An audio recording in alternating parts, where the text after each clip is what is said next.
Dneska vám ukážu, jak se do revizní zprávy vkládají fotky závad, fotky z realizace, prohlášení o vlastnostech a výpočet spalinové cesty. Mám tady připravenou jednu vzorovou revizní zprávu. Většina údajů je smyšlená, jde nám jen o to ukázat postup práce v programu. Začneme u závad. Seznamu závad, tady zadávání závad. Máme vybranou konkrétní závadu, jedná se o silně zadechtovaný kouřovod.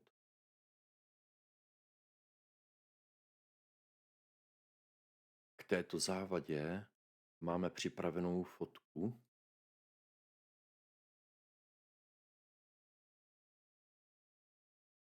Všechny závady, všechny fotky se vkládají tady k přehledu závad. A fotka zadechtovaného kouřovodu je tady. Jednoduše myší přetáhneme obrázek do tohoto prostoru. Stejným způsobem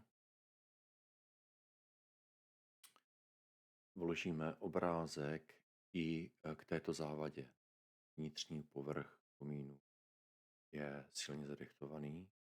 Tady máme fotku zadechtovaného komínu. Vezmeme a přetáhneme myší. Tím máme fotodokumentaci k závadám hotovou.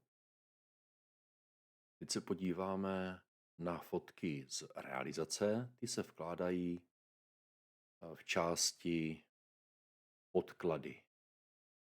Si semka vždycky zpravidla dávám tady tu první větu a jakmile máme textové pole, dáme Enter, aby jsme semka mohli vložit fotky. Klikneme na možnost vložit obrázky do tabulky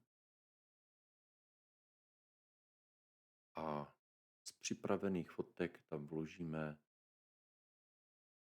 jenom ty, které se týkají realizace, ne závady.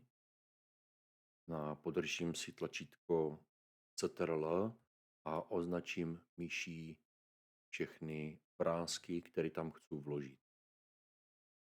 Otevřít. Nastavíme si počet sloupců. Když zvolíme 2, budou 2 fotky vedle sebe v řádku. Budou dobře čitelné.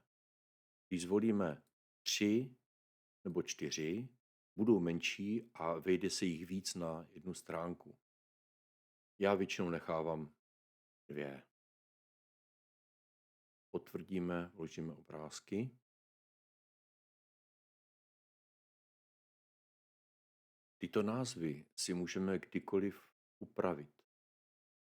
Třeba tady k čistící dvířka v koupelně a napíšeme tam, že jsou v technické místnosti.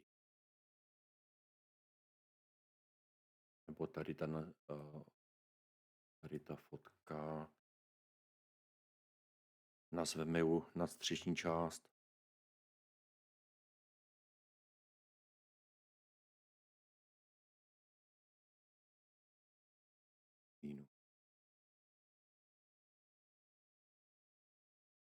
No, stačí jen kliknout na text a přepsat ho.